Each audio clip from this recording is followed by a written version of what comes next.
बारिश का मौसम है। गांव में जोर से बारिश हो रही है। गलियां कीचड़ से भरी हैं और आसमान में काले बादल छाए हैं। फिर भी सुरेश अपने समोसों का ठेला तैयार करता है और गांव में निकल पड़ता है। अरे बारिश हो या तूफान, सुरेश का ठेला तो रुकेगा नहीं। चल, आज भी गांव में समोसों की खुशबू फैलानी है। लोग भूखे तो नहीं रह सकते हैं ना। बारिश में भी गर्मा गर्म समोसे सबको पसंद आएंगे। बारिश रुक जाती है। कुछ लोग बाहर निकलते हैं और ठेले पर रुकते हैं। अरे सुरेश, ये समोसे तो गीले हो गए हैं।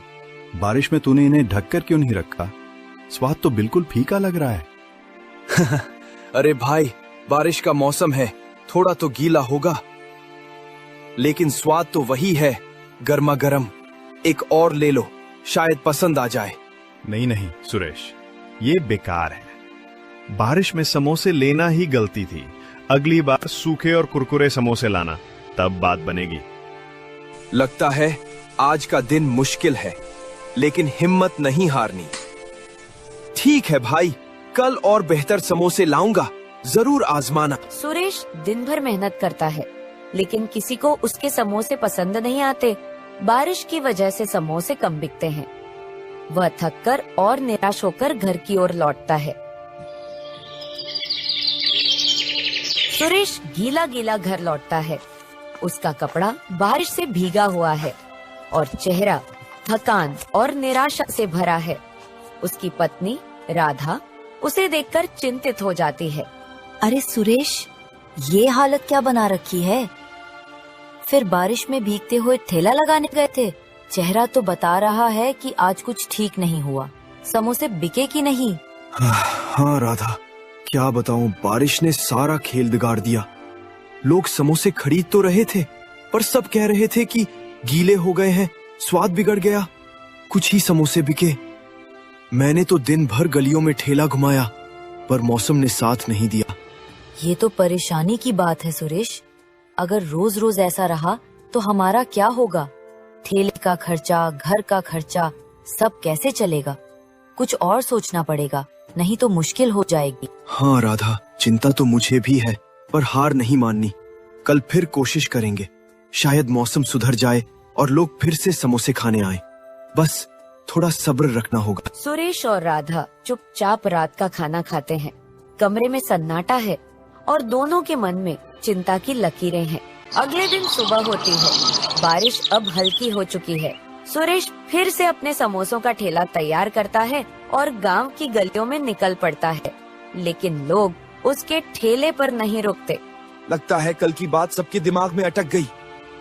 लोग शायद सोच रहे हैं कि समोसे फिर से गीले होंगे।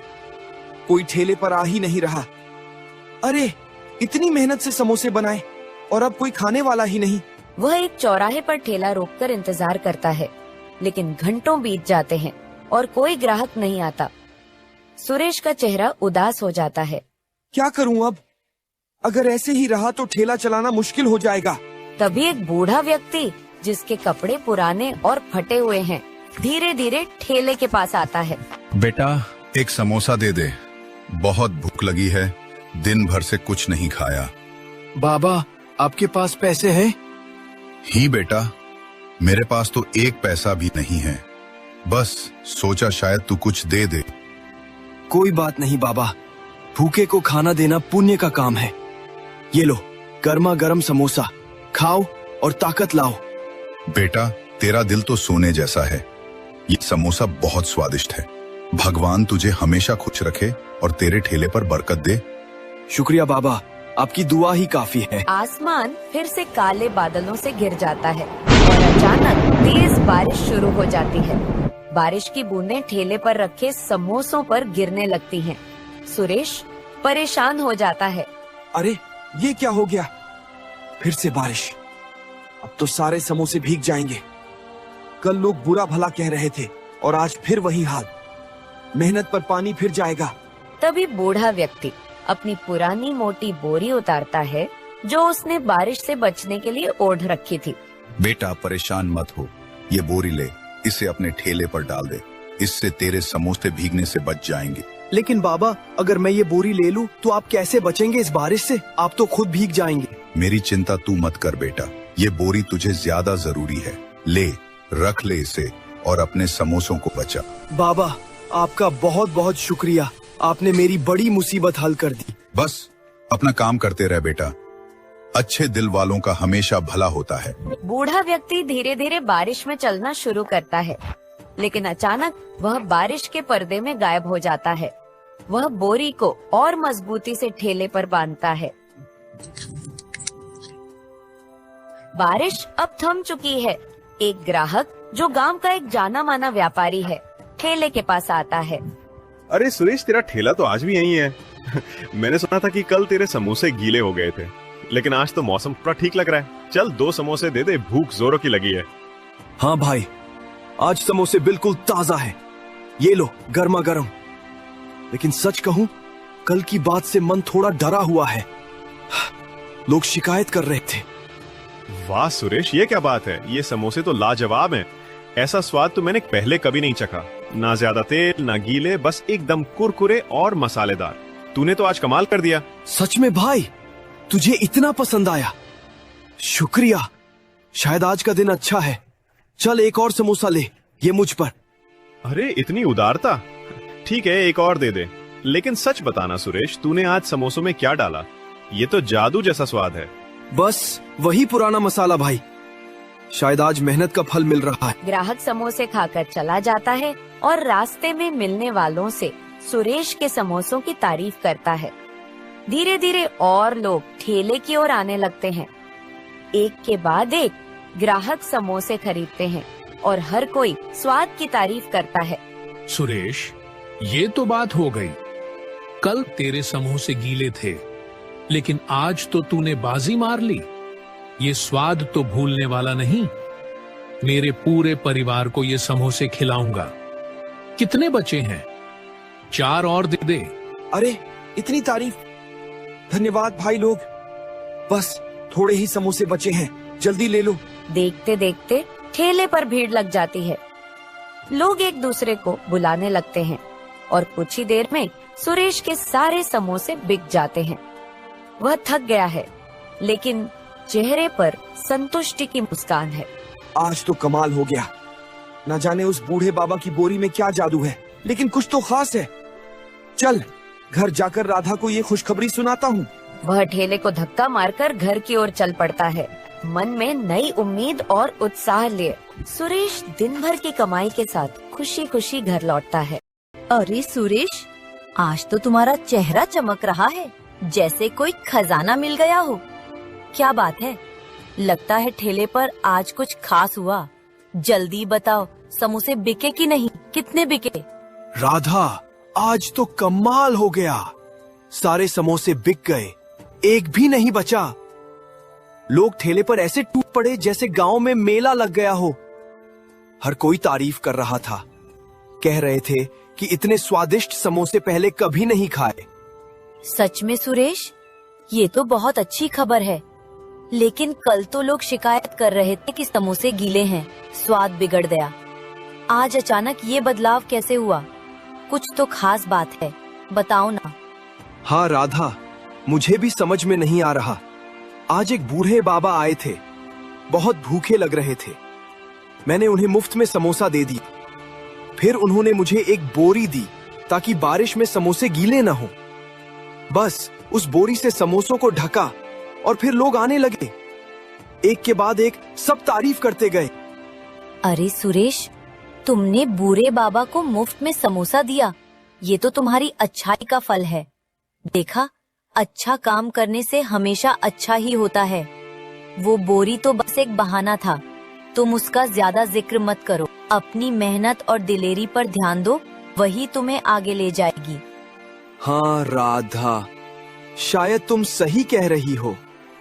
बाबा की दुआ और मेरी मेहनत ने आज रंग दिखाया। चलो अब खाना खाते हैं। आज का दिन तो यादगार रहा। हाँ, और कल भी ऐसे ही मेहनत करना सुरेश।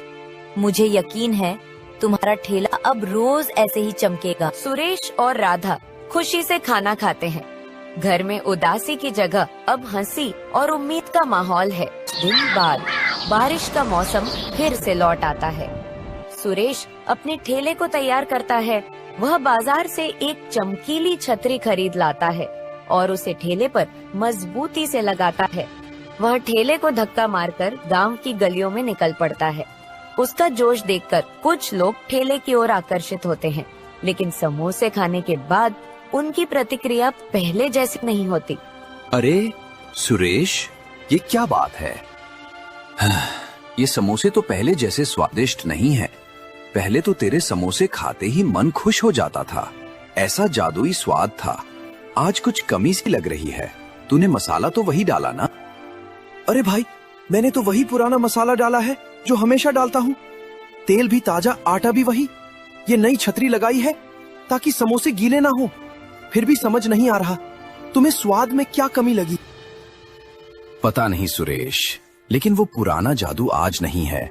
शायद बारिश का असर है या कुछ और। अगली बार पहले जैसे समोसे लाना, तभी आएंगे। सुरेश, ये तो निराशा हो गई। मैं तो सुना था कि तेरे समोसे अब पूरे गांव में मशहूर हो गए हैं, लेकिन आज तो ये बस ठीक ठाक है। पहले तो एक समोसा खाने के बाद दूसरा मांगने का मन करता था।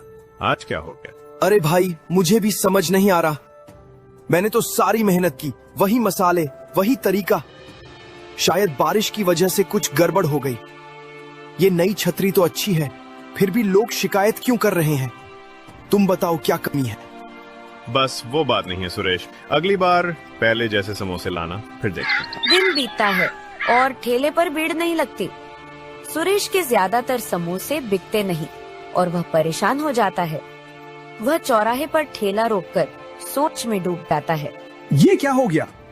छतरी तो बढ़िया है, समोसे गीले भी नहीं हुए, फिर लोग शिकायत क्यों कर रहे हैं? पिछले कई दिन सब कुछ ठीक चल रहा था, लोग तारीफ कर रहे थे। आज अचानक ये क्या हो गया? वो गहरी सोच में पड़ जाता है और उसे उस बूढ़े बाबा की बोरी याद आती है। पिछले कई दिन उस बोरी को लगाने से समोसे खूब बिक रहे थे और लोग तारीफ करते नहीं थक रहे थे। आज छतरी लगाई और सब बिगड़ गया। शायद उस बोरी में कुछ खास बात है। नहीं नहीं, ये तो बस एक बोरी है, लेकिन फिर भी कुछ तो गड़बड़ है। कल फिर से बोरी लगाऊंगा, देखता हूँ क्या फर्क पड़ता है। अगर लोग फिर से तारीफ करने लगे तो समझ लूंगा कि कुछ तो बात है। सुरेश तुरंत घर लौटता है, छतरी को हटाता है और फिर से उस बूढ़े बाबा की बोरी को ठेले पर लगाने का फैसला करता है। सुरेश बूढ़े बाबा की बोरी ठेले पर लगाता है। छतरी हटाकर वह ठेला लेकर गांव की गलियों में निकलता है। बोरी समोसों को ढके हुए है। चौराहे पर ठेला रुकते ही एक ग्राहक आता है, समोसा खाता है और तारीफ करता है। खबर फैलती है और ठेले पर भीड़ लग जाती है। लोग समोसों की तारीफ करते हैं और जल्दी सारे समोसे बिक जाते हैं। सुरेश थका हुआ लेकिन खुश है। ठेला समेटते समय वह बोरी को देखता है और समझ जाता है कि इसमें कोई खास शक्ति है। वह बोरी को संभाल कर रखता है और खुशी खुशी घर की ओर चल पड़ता है। वह घर के बाहर एक चारपाई पर बैठकर थोड़ा आराम कर रहा है। तभी उसका दोस्त राजू उसके पास आता है। सुरेश भाई, थोड़ा वक्त है? मुझे तुमसे कुछ बात करनी है। अरे राजू, बैठ। क्या बात है? चेहरा तो ऐसा लग रहा है जैसे कोई बड़ी मुसीबत आ गई हो। बता, क्या हुआ? सुरेश भाई, सच कहूं तो मैं बहुत परेशान हूं। कई दिनों से कोई काम नहीं मिल रहा। बाजार में कोई दुकानदार मुझे रखने को तैयार नहीं। घर का खर्चा चलाना मुश्किल हो गया है।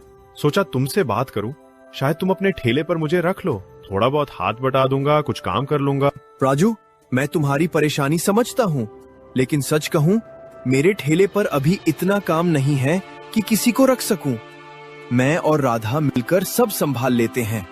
तुम तो जानते हो, ठेला छोटा सा है और अभी तो बस किसी तरह गुजारा चल रहा है। समझा भाई। फिर भी सोचा था शायद तुम कुछ मदद कर सको। कोई बात नहीं, मैं कुछ और देखता हूँ। अरे राजू, टेंशन मत ले। तू मेहनती है, तुझे जल्दी ही कुछ काम मिल जाएगा। बस हिम्मत रख और गांव में इधर उधर पूछता रह। कुछ न कुछ जरूर निकलेगा। राजू चुपचाप सिर हिलाता है और निराश होकर चला जाता है।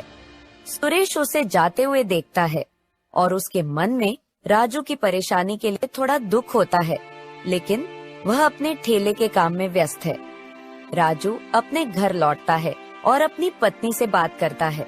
सुरेश ने मुझे काम देने से मना कर दिया।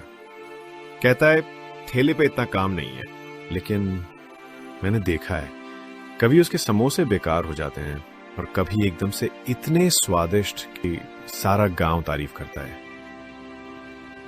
अब तो उसका ठेला रोज चल रहा है, पता नहीं वो क्या जादू करता है। मुझे तो लगता है उसमें कुछ राज है। सच में? फिर तो तुझे पता लगाना चाहिए राजू। शायद उसने कोई खास तरीका ढूंढ लिया है। तू उसका पीछा कर, देख क्या माजरा है। राजू के मन में शक और लालच जागता है।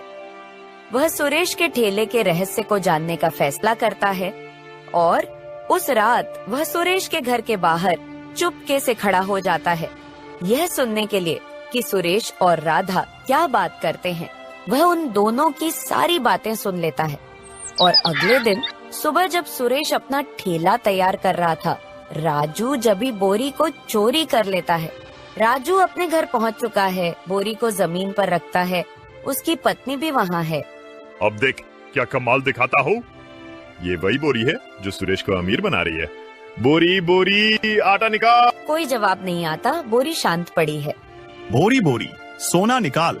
अरे कैसी बोरी है ये? कुछ भी तो नहीं कर रही, एक पत्थर तक नहीं निकाल सकती, सोना तो दूर की बात। तभी बोरी से ढेर सारे पत्थर निकलते हैं और दोनों पर गिर जाते हैं। दोनों पत्थरों में दबे पड़े हैं। सुरेश को उसकी ईमानदारी और दयालुता का इनाम मिला, जबकि राजू को अपनी चोरी और लालच की सजा। ये कहानी हमें सिखाती है कि जो दूसरों की भलाई करता है, कुदरत खुद उसकी मदद करती है, और जो छल करता है उसका अंत हमेशा बुरा ही होता है।